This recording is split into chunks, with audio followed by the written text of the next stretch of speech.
It is absolutely true that the alliance is changing. Whether it's going to decompose or restructure and strengthen, that's still an open question.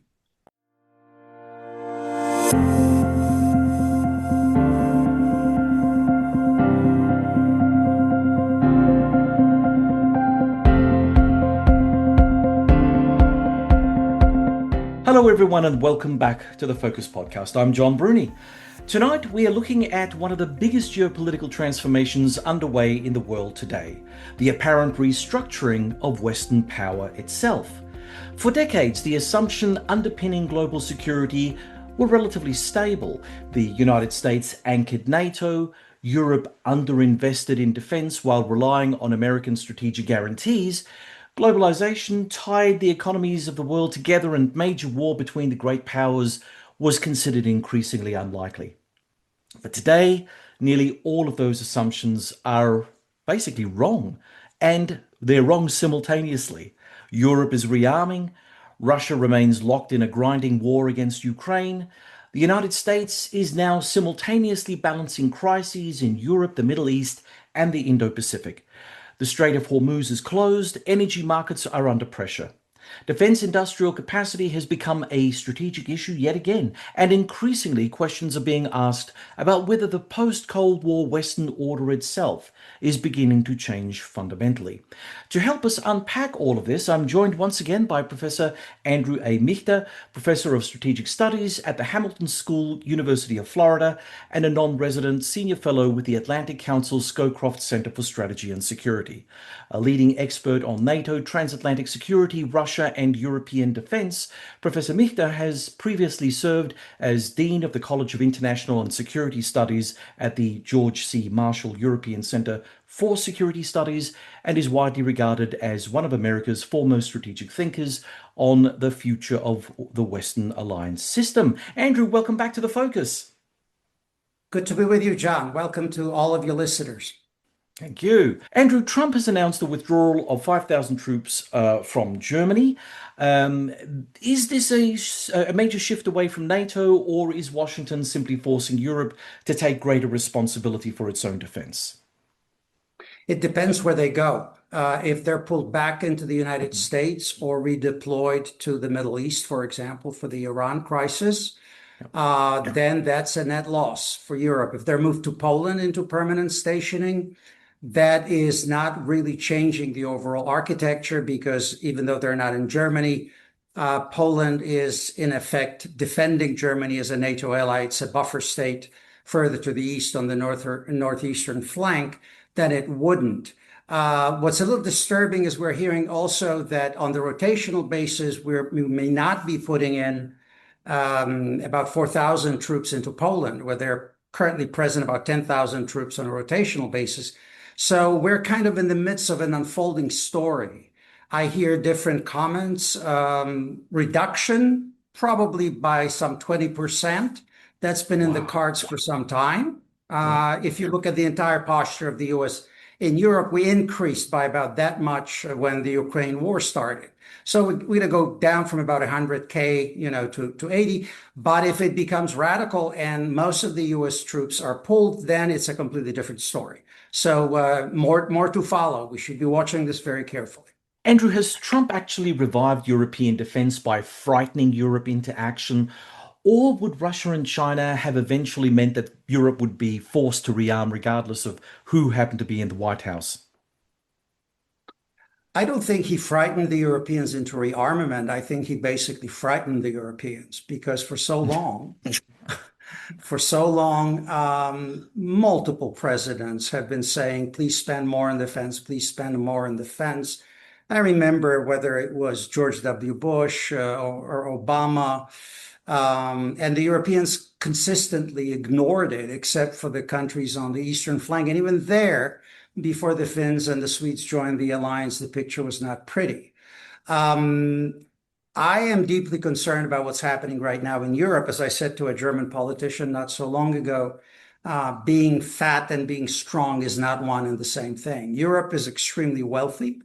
It's got about 500 million people on the continent. It should easily manage any sort of threat from Russia, save for the nuclear weapons. where the United States is providing the nuclear umbrella and high-end enablers to the entire picture. So the issue rather is what's happening in the transatlantic relationship.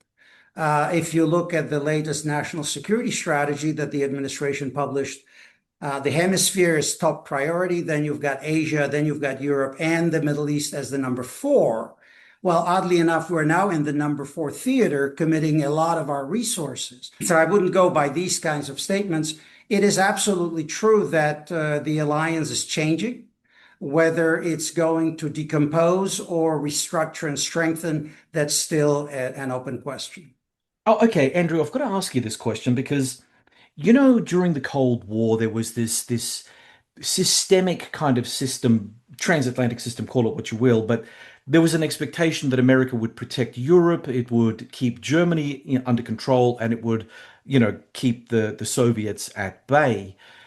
I mean, this was a systemic thing. This was something that held the transatlantic alliance together. So when the Soviet Union collapsed and the peace dividend was paid across the board, including in the United States, mind you, how much can we really say that the Europeans weren't really just doing what the Americans have always wanted them to do? I mean, the Americans held the whip hand from a security perspective. It was designed that way.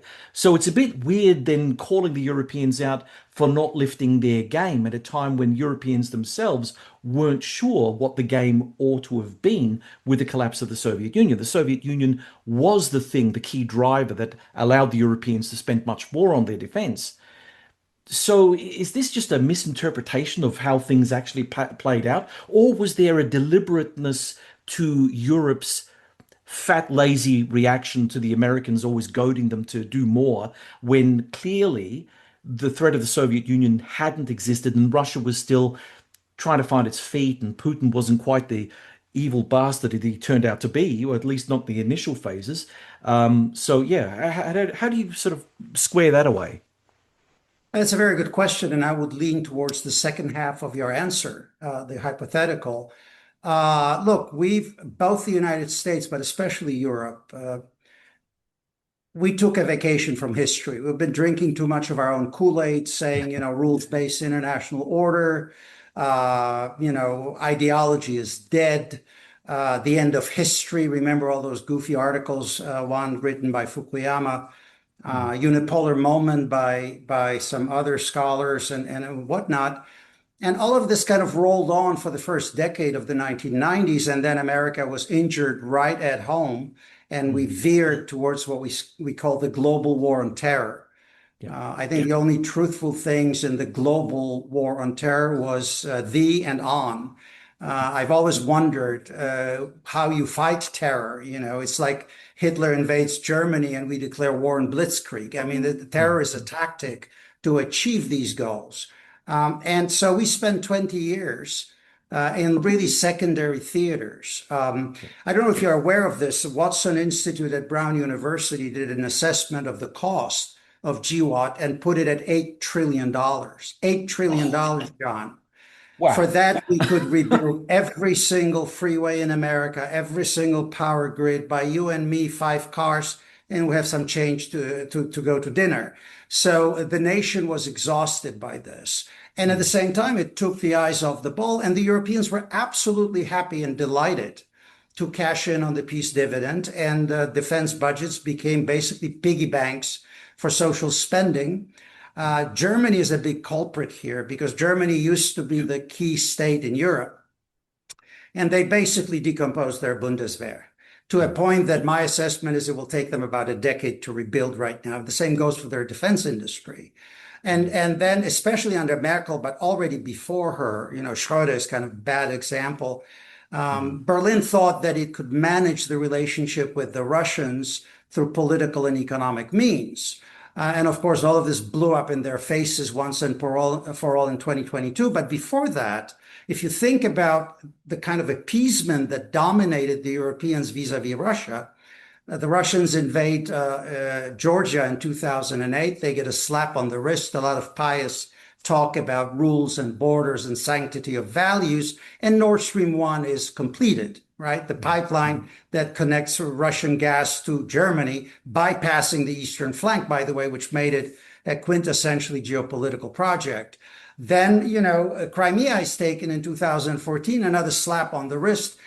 Nord Stream 2 is started. It's not even that it was a project that needed to be completed. He butchers Syrians at Aleppo. And I remember I was serving in Germany at the time, and the politicians were talking about Putin now having a say on migration flows because God knows he's now back into the Middle East. And finally, in 2022, when President Biden, and I think that was his finest moment, said, no mas, no more, we will not tolerate this anymore, and kind of stood the Europeans at attention because everybody believed that Ukraine would be defeated very quickly. Unfortunately for us, we went into this without any strategy, without any kind of sense of what the end state was going to be, and engaged in escalation management. And thereby, instead of allowing in that first offensive in 2022 by supplying the Ukrainians with the weapons that they needed to defeat and render combat ineffective the Russians who entered Ukraine at that time. Remember, John, they had no logistics, no leadership, no defenses. And it was a relatively small force, 130-some thousand.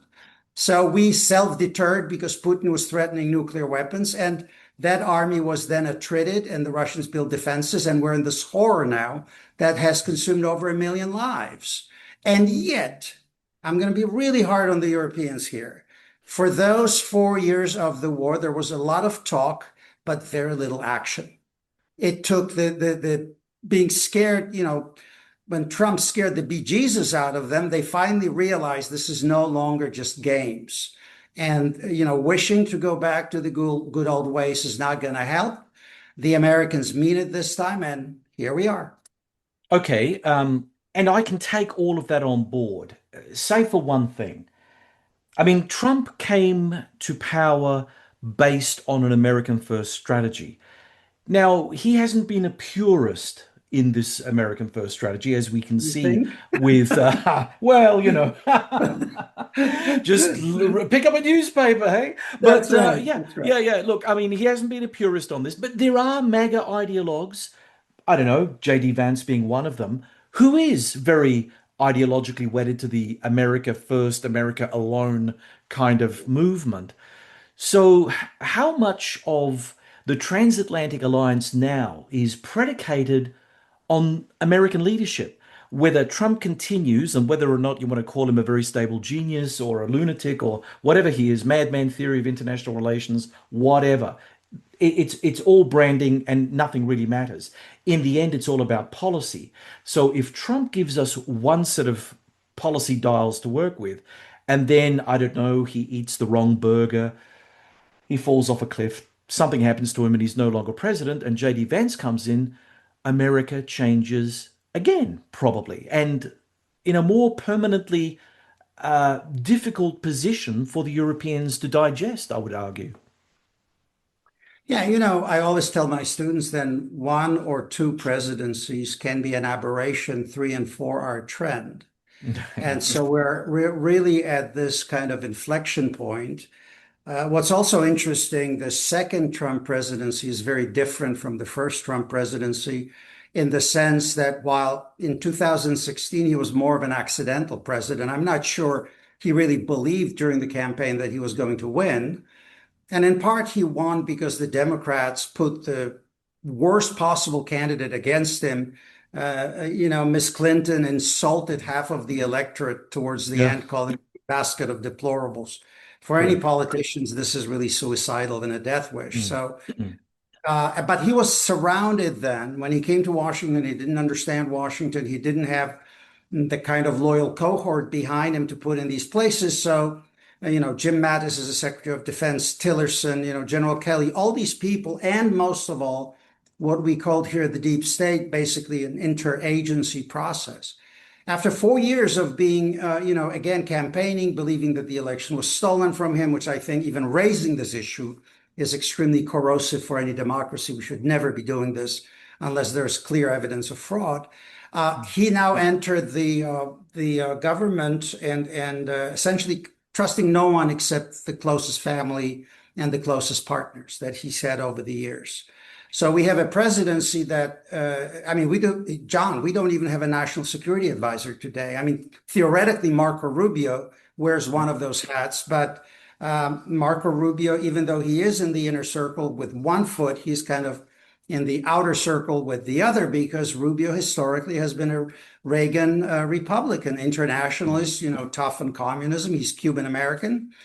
So it's Mr. Witkoff, it's Mr. Bessonnet who runs Treasury, it's Mr. Lutnick, and it's his son-in-law, which is very interesting, because once they've decomposed the deep state, they didn't replace it with anything. He needs his own expertise, assuming that he wants to listen to it. So it's number one. Number two, the reality is the United States no longer benefits to the same extent from this globalized international system that we've created. So you've got the administration, and you would have any administration, I think, that would be willing to take more risk, simply because if we stayed on the trajectory, keep this in mind, only a decade ago, the US produced about 35% of global industrial output.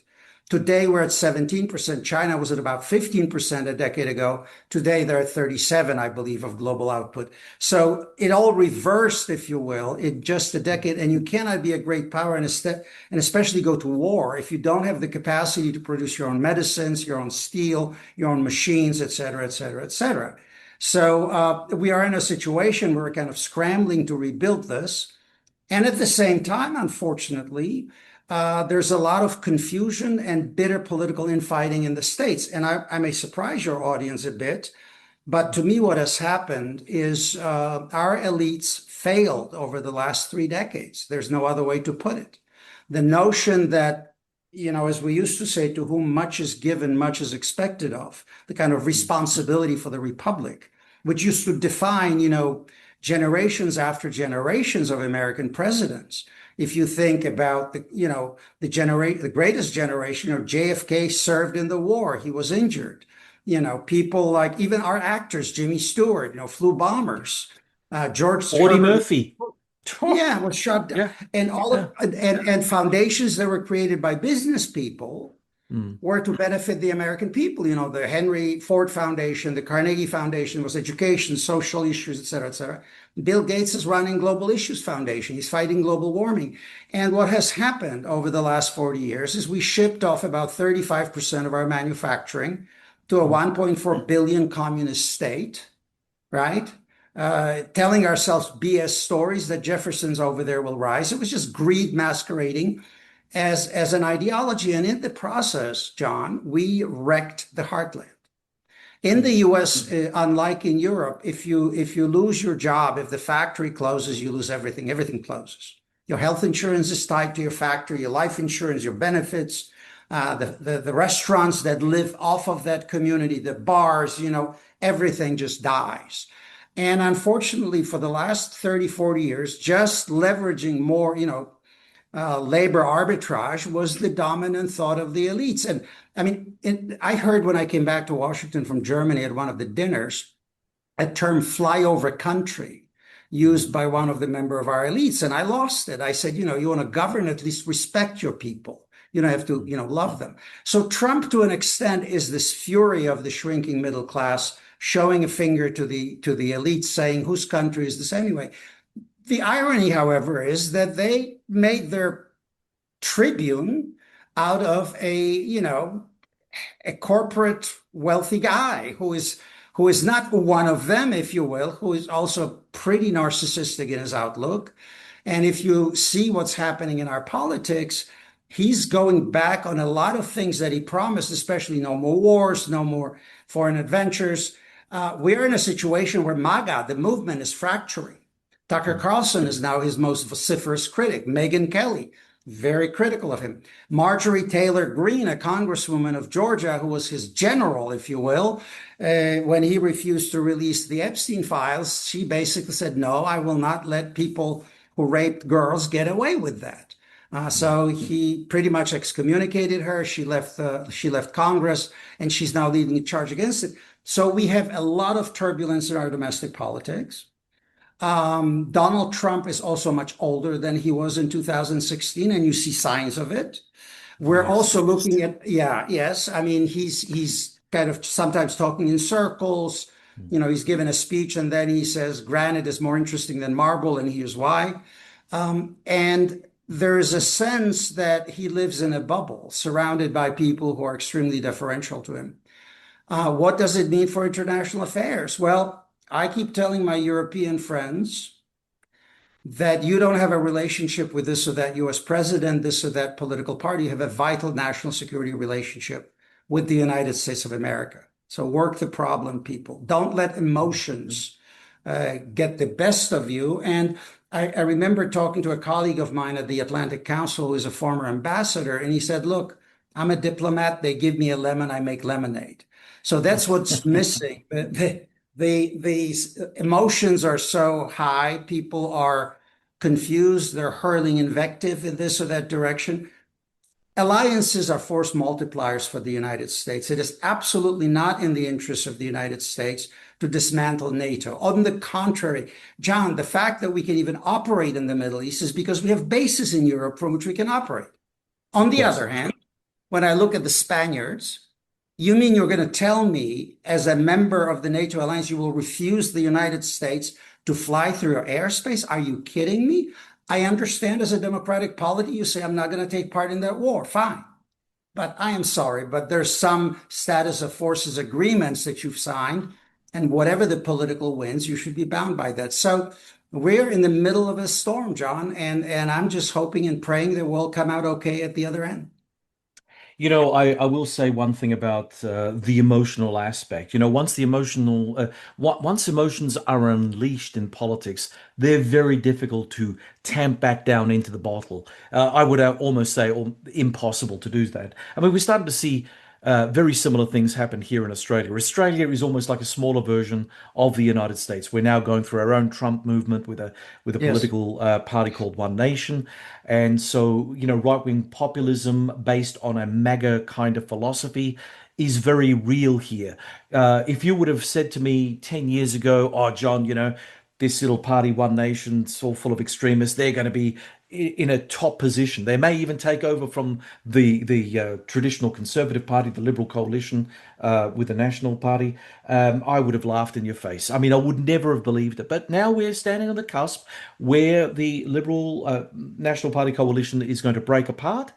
And One Nation will probably fill that gap. So we are going through it too. Interesting. Yeah. And look, there are a number of things that you've raised. But unfortunately, we have a little time. So what I'll do is I'll move on to the next major issue here. And again, it's easy, Andrew. You've done it. I've done it. I think many of our colleagues have done it, whether conscious or unconscious. And that is, it's easy to beat up on the Europeans. It really is. And they do make themselves a bit of a target in that sense. But many believe that Ukraine couldn't survive without direct American assistance. Yes. But direct American assistance has not been given to Ukraine now for about a year, maybe a little bit longer. Not completely, John, not completely. Targeting still, sensors, mapping, Yep. that's But I still mean, in terms provided of from us, from our that, end. yes, you're right, you're right. But the weaponry, because most people focus on the weaponry, and they focus on the weaponry for all manner of reasons. It is the most obvious aspect to the military component. When we see the Sure. tanks rumbling through the streets and the missiles flying overhead, that's the military, right? No one talks about the secret spooky stuff. We always know that that cooperation will be ongoing. But the Ukrainians haven't received the Patriot batteries that they were wanting. They haven't received the kind of equipment that would be game changing for them. It's been sort of dribbled out over the years. Biden did his bit of dribbling. The Yes. Europeans have been doing their bit of dribbling. But I would ask, has Europe actually surprised everyone by filling enough of the vacuum to keep Ukraine in the fight? Because the Americans have stepped back. The Europeans seem, in a limited way, to have stepped into the breach. That should be celebrated, shouldn't it? Yes and no. I mean, I'm the last one. I'm a great believer in transatlantic relations. I think NATO is a foundation of our security, European security, and frankly, the collective West, because if we were to lose here in the Atlantic, we would likely lose in the Pacific as well. So it Yeah, impacts on your country, your compatriots. I was recently in Korea and Japan, and I could tell how worried people were, especially Japanese politicians yeah, and yeah. some of the people I talked to in Korea. So that goes without saying. The problem is The Europeans have disassembled their defense industrial base to a point where it will take them a long time to reconstitute it, to really produce and supply. Some of the systems they don't have and they can't actually produce them. The Europeans don't produce a fifth generation aircraft to start with. Their missile and air defense systems are inferior. We're having problems with the drone transition, but that's for different reasons, a separate conversation of how we build our systems. Ukrainians can't shoot Euros. They have to have shells, munitions, rockets, and the rest of that. So that's one problem. The second problem is, I'll be quite honest. Neither the Biden administration nor the Trump administration, even as Trump tries to shut down the whole war in Ukraine, nor the Europeans know what they really want the end result to be. Because if you don't have a strategy of victory, I mean, Biden committed the United States and the West to this war. I watch a lot of Russian TV, media, internet, these kinds of things that they do. The Russians are not at war with Ukraine. They're at war with the collective West. They're fighting NATO and the United States and the rest of us. So if they win, they will defeat us. So when you make a decision to take America to war, you better know how this is going to end. By the way, the same applies to the war in Iran. Initially it was regime change, then it was unconditional surrender. Now it's Ukraine, Iran can't have a nuclear weapon. At least we've kind of settled on this now. But how we get there, that's a completely different story. And the same thing happened in Ukraine, and that's unfortunate because we put them on an IV drip of weapons, John.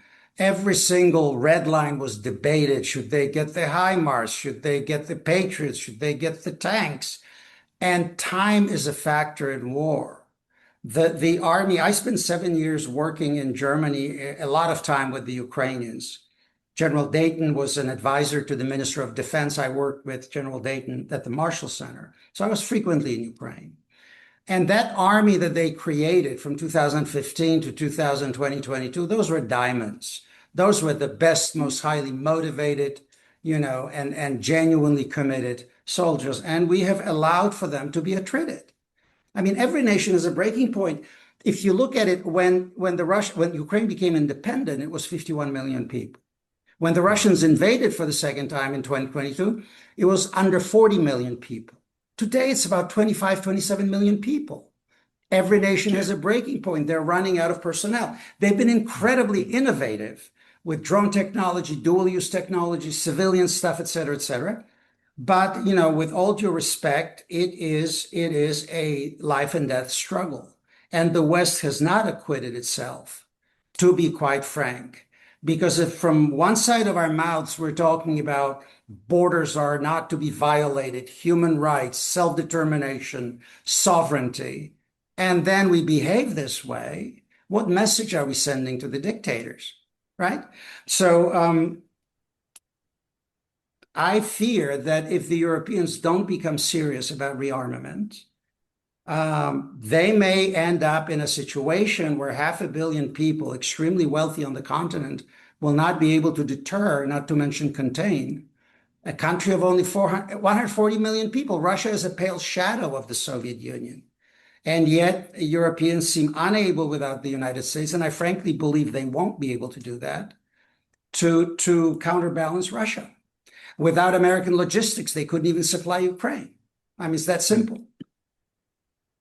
Look, this is really all good stuff, Andrew, but there are a couple of problems. And one of the Okay. problems would be that we can talk about the Europeans having no strategy, having less heft within their military forces than the United States. And that is all true.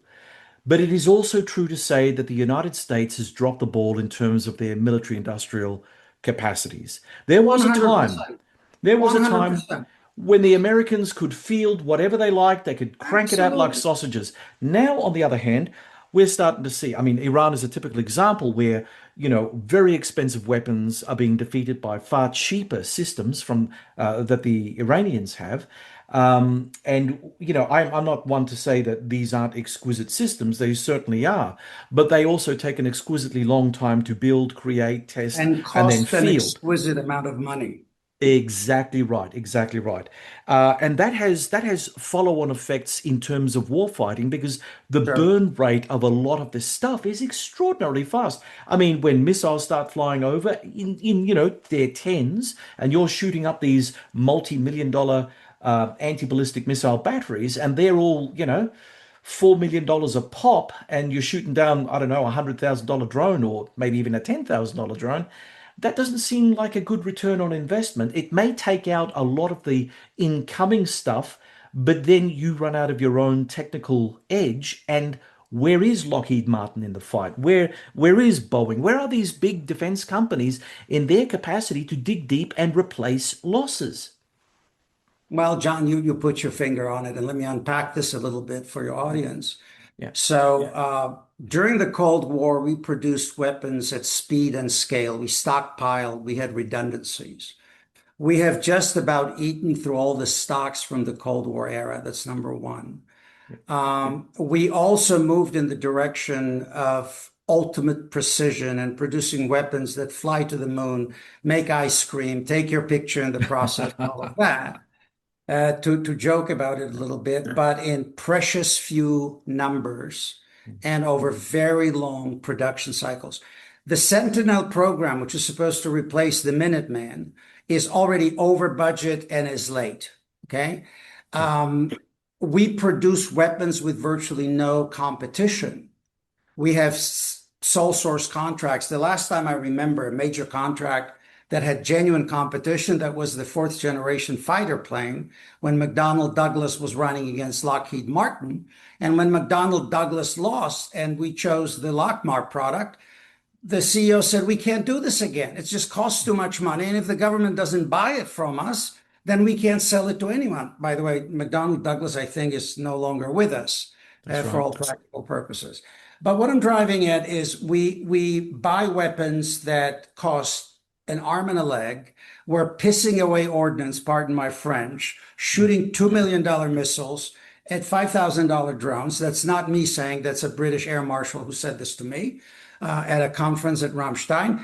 And we're shooting at an arrow, which also doesn't make sense if you want to restore mobility. We need to rethink how we approach weapons designs, production, when good enough is good enough, right?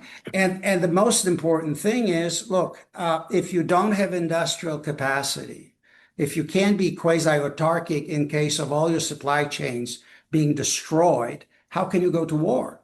Do you know that only 11% of the American public, American people, are now employed in manufacturing? 11%, John. We used to be the arsenal of democracy. You could go to Chrysler during World War II and say, hey, stop building cars, build Sherman tanks. Or, Singer sewing machines, stop building sewing machines, build M1 rifles. What am I going to go to Google and say Google faster or Twitter tweet faster? Our economy has a vast GDP, Yeah. but a lot of it is services, digital, healthcare. So we need 80% of our medicines come from China, all of the components. Practically all of our, processed rare earth metals, and all this kind of stuff. So unless we reshore and restore the industrial capacity, we're whistling Dixie. And the same goes for every other European country and probably Australia. Oh, no, no, no, no, no.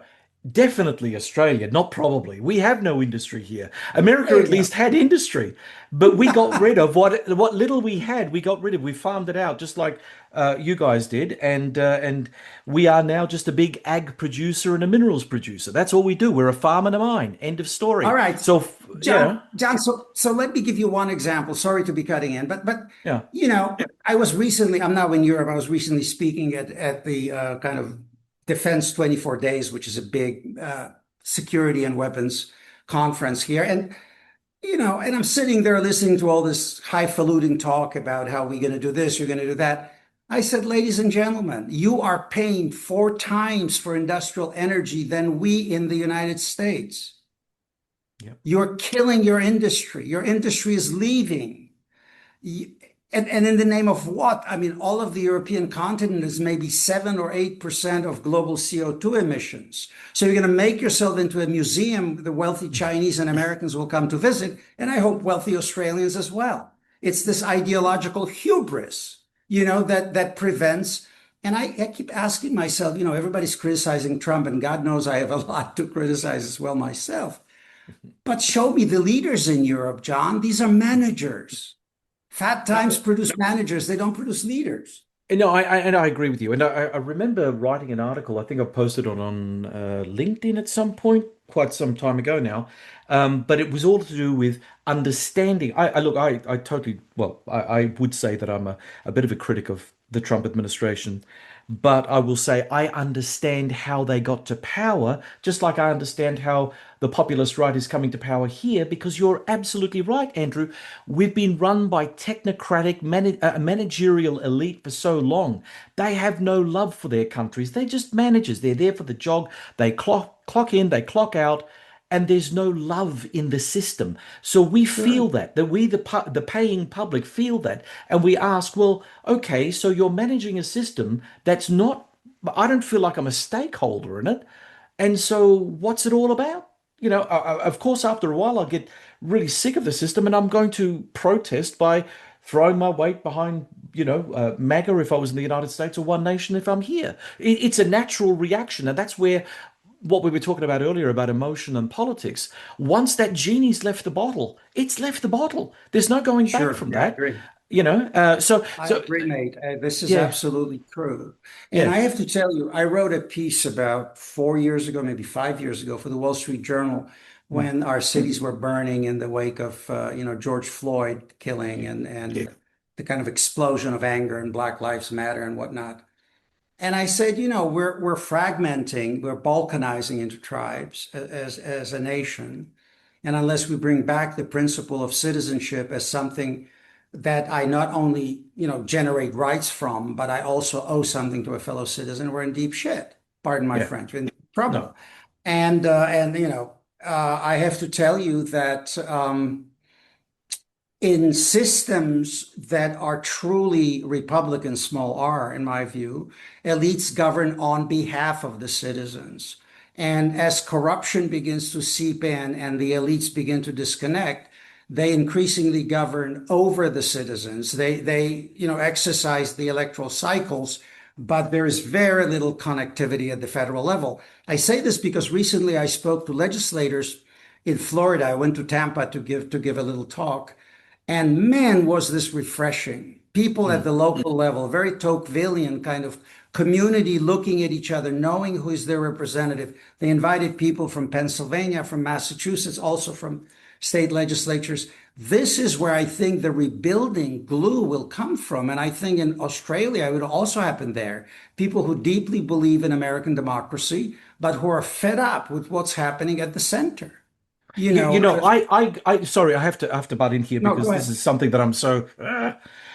I agree, Andrew.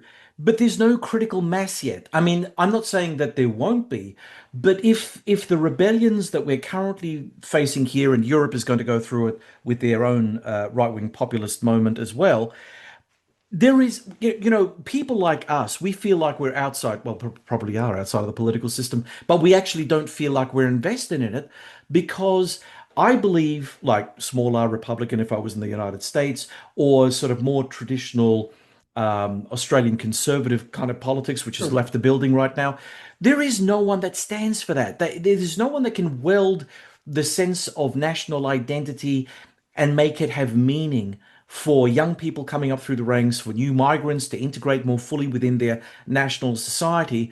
And if you try to say it, people just give you that glazed look as though you're talking, I don't know, Chinese or something. And it's like, no, we're speaking English. It's just that we're speaking actual politics. And it's a politics that could change all of our polities for the better. But we're not there yet. We have to go through the pain before we come out the other side, and people are prepared to listen to a I, more I think traditional conservative mantra. I think you're right. And I have to tell you, you guys are in many ways much like we are. I mean, you're also a product of that British colonial settler experience, Maybe Yep. some of you guys were kicked out there for a reason, but that's that's a different Stealing a loaf conversation. of bread is not a reason. No, there you go. Yeah. But what I see here, and I think that's also happening over there, is the deconstruction of this American national culture. And this is our educational system. This is how our elites interact with us. This is the abandonment of the principle of democracy. Now I'm talking like an old man complaining, but I really see this every day. But I tell Yeah. you also, Yeah. John, with my students, I am so encouraged to see them here in Florida, come up asking questions and trying to return to that core cultural DNA. We started a program at the Hamilton School here at the University of Florida. The school was created by the legislature to restore traditional Western education. So we do great books. We need to do classical geopolitics, Western philosophy. I mean, everything that we abandoned. And, we are so blessed that we have this common culture, common language, and that we can define a nation not in terms of ethnicity and race, but in terms of civic duties and civic obligations and civic, prerogatives. And yet our elites have veered off, and I'm saying this as a traditional conservative, into this crazy, turn of disassembling all of this that kept us a nation. So I'm going, what on earth is going on here? America is not perfect, right? But it's better than the alternatives. And so is your democracy. And I keep Well, telling myself, you cannot narrate your nation's history as nothing but a series of misdeeds and dark chapters. There's a lot of good stuff we did. yep. Yes, we had slavery, but we fought a bloody civil war to overthrow this. The most bloody war in American history. Percentage wise, we suffered the greatest human losses. So cut us some slack and stop doing what the educators have been doing to us. And enough Yeah. of my rant. Calm down. No, no, no, no. It's okay. It's okay. The black arm view of history is still very prevalent here in Australia as well. We've got the same damn thing happening with regard to our education system. And the weird thing about it is, Andrew, to get out of this, we have to take some of the good progressive ideas, and there are some, I wouldn't say all of them are, but there are some, and then weld them onto what we're talking about, and you would have a really good political system. You'd have a good political system that would be inclusive without making that a thing. You would have a political system that will bring people together in a national community, which we don't have anymore, because as you rightly pointed out, we're all balkanizing. And I think that we would save ourselves a lot of harm down the track. But as I said, the human condition is such that when faced by a crisis, we don't seem to be able to reform our systems. We chuck the baby out with the bathwater and see what happens That's at the interesting. end. Yes. I That's mean, interesting because what's interesting to me also, and I'm kind of looking at what's happening in the US. I traveled to Miami recently. I couldn't communicate. I don't speak Spanish. And it's the center is the Cuban community. We've always been a nation accepting immigrants, but it was done in a very measured way. And most of all, the when we had the quota system, it was literally so many Italians, so many Jews, so many Irish, so many Brits, and whatnot. But the elites enforced, pushed for absorbing those people into the culture. So every one of us has a legacy of that, right? I mean, but to be a nation of immigrant, there has to be a settler culture to immigrate into. I didn't invent this concept. It's Huntington's, Who Are We? A seminal book. And we all of a sudden see elites who no longer insist on this. I mean, all of a sudden, out of the melting pot, we get into this tossed salad view that we will have. I was recently in France. I spent 12 years working in Germany. Let me tell you, multiculturalism in the sense of not integrating people does not work. Full yeah, there, stop. there is there is no unity in diversity. There is That's only right. unity. And look, it's Yeah. an artificial construct to be sure, especially for settler communities like the United States and Australia. I mean, we have to artificially make that because we're not homogeneous, but we weren't designed to be. And that's no crime. People can break down their internal barriers, their cultural Of barriers, course. if we all treat each other with respect or not as some Untermensch or some other thing on the Of side. course. You've got to embrace the difference to make the whole, but you've got to have a whole in which everyone feels that they belong to. So I'm 100% with you Look, on my this, view Andrew. is very simple. 100%. I mean, if you think of the promise of the civil rights movement in America and what Luther King Jr. was saying, Yes. judge me by the content of my character. It sounds like a cliche, not by the color of my skin. We have flipped everything. We are allocating benefits to people based on accidental features. The fact that I have a receding hairline and, have this color of skin, I have nothing, no control over. So we need to return ourselves to meritocracy. We need to raise expectations. If you're a bum, you're a bum. It doesn't matter what race, ethnicity, or gender you are. If you don't Absolutely. take care of your kids, if you don't educate your children, don't, take care of your family. And unfortunately, you know what? Ever since the United States abandoned the idea of national military service and we moved into this Yeah. post Vietnam professional military, you can go through an entire life in the States and never meet anybody outside of your class or your income level.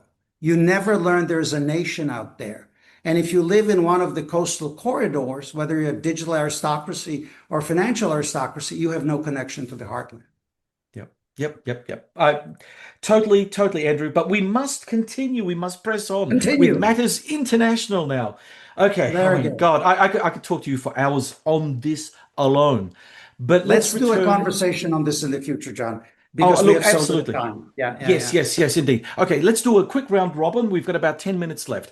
Russia Okay. is reportedly suffering enormous casualties. You flagged that earlier. Yes. Can Moscow sustain these losses indefinitely without creating domestic instability?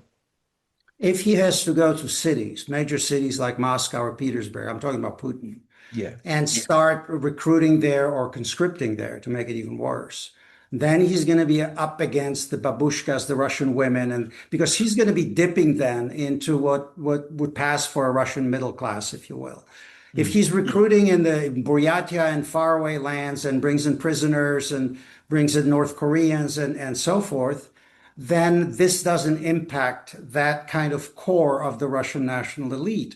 So that would be a very dangerous moment. The second one is it depends on how much the Chinese continue to support him, because Russia could not conduct this war without China as its enabler. On the other hand, of course, I remember it was about, I think it was last July in Brussels when Wang Yi, the foreign minister of China, said that China would not allow Russia to lose because that would free American resources for the Indo-Pacific, and this is tying us down. That's the rationale, by the way, that the Trump administration is making, that this is a war that's draining us and it's a secondary theater. I disagree. Europe is critical, but that's how they're looking at it. So we never know what's happening inside that closed system. Putin is old, is getting older. He's not in good health. You can see that. In dictatorships, unlike in democracies, we know that we have a process for power transition. In a dictatorship, you either die or you're overthrown. And Putin knows if that war goes south, he's going to develop a 9 millimeter headache. One of his buddies will take care of him, right? Yep. So he's fighting not just for his power, but also for his physical survival and his family and the rest of it. What's dangerous is that as fewer and fewer weapons are available for the European theater, we've pulled air and missile defense assets out of Asia, out of Europe. We put all of that into the Middle East because I think we underestimated the extent to which the Iranians were capable to launch missiles, drones, and basically strike out at everybody in the region. I remember President Trump saying we couldn't expect that he would attack Saudi Arabia or the Emiratis. Are you kidding me? Of course, that would be the first thing. The only way they Yeah. can survive and defend themselves is by broadening the conflict, using the Strait of Hormuz, and putting that noose around the global economy. So I expect a lot of turbulence, to be honest. And as Russia becomes more and more exhausted, it's going to become more and more dangerous. I'm talking especially about Putin's regime. Okay, so Andrew, we now have the Ukraine war running concurrently with the Trump-Netanyahu war against Iran. Are we entering an era of interconnected global crises rather than isolated conflicts? And at what point do these interconnected global crises turn into a world war of sorts? I've been calling Uh, this period World War E, not World War III. That's yet to come. But certainly in terms of disrupted international energy flows, this is by all accounts a world war. I it's an mean, interesting way to put it. Yeah.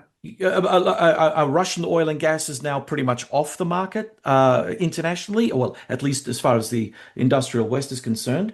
Now you've got the closure of the Strait of Hormuz, and that's affecting everybody because it's not just the oil and gas that comes out of there; it's the fertilizer, it's the plastics, it's all the other Sure. Helium, everything. byproducts as well. So, what do you call what we are going through at the moment? I think we're going through, on a global scale, what I call phase zero of this war. I don't like the term hybrid warfare. I think phase No. zero is shaping the theater through means other than kinetic conflict. Mm. What's happening, and your question is just so important because historians tend to look at discrete events in history and then they build their narratives from there. Now, I've always argued that a system transforming global conflict happens not because all of a sudden a single event occurs. Like in 1939, the Second World War did not start because the Nazi Germany and Soviet Russia attacked Poland, right? It started because the regional balances were cracking and imploding. You had the Spanish Civil War, you had the Anschluss, you had the dismemberment of Czechoslovakia, you had the war in Manchuria, and a critical moment, whether through making a mistake, a wrong judgment, or because the deterrence was beginning to fail, all of a sudden everything implodes. You have four key theaters right now, in my view, John. You have a full-scale war in Europe. You have a full-scale war in the Middle East, and that's really a subset of the European theater. I think the Korean Peninsula is extremely tense, and that may be another possible area. And then you have the Indo-Pacific.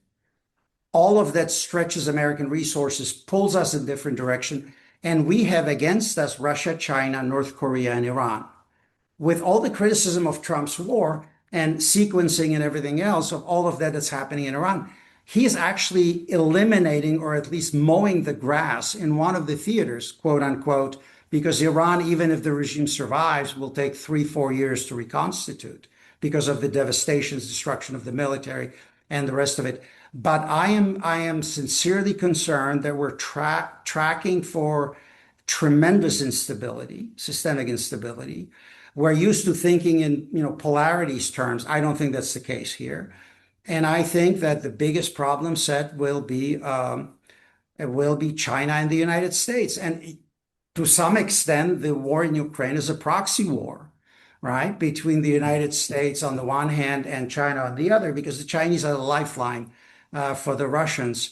So I'm deeply worried. The more so since my daughter is an army captain and she's posted in Korea. So I keep thinking, these are the things we're looking at.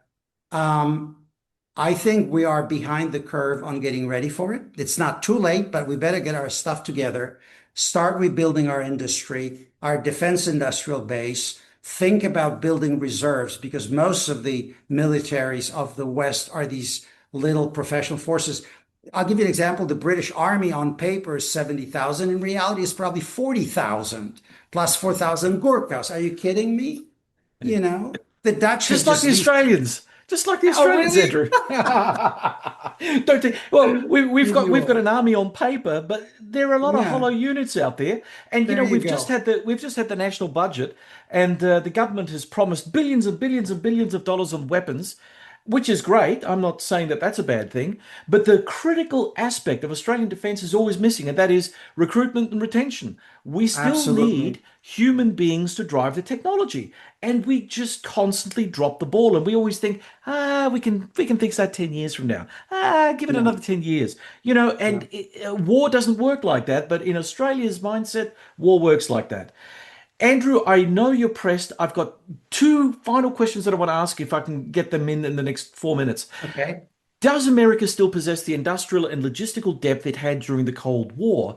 Or are we approaching an era where Washington will have to prioritize some of the regions while retrenching from others? I think we can rebuild our industry. What it requires is commitment.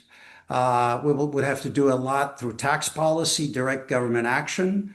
Our tax structure is completely out of whack. I'll remind you that President Eisenhower could build the interstate system because he actually had money coming in from the corporate side, right? So that, yes, look, I think America will pull through and our allies and partners will be with us. It's going to be painful. Some of the damage that's been done will be hard to undo because trust is a very precious commodity. There's no point in insulting our allies. I'll give you Greenland as an example. During the Second World War, we garrisoned Greenland.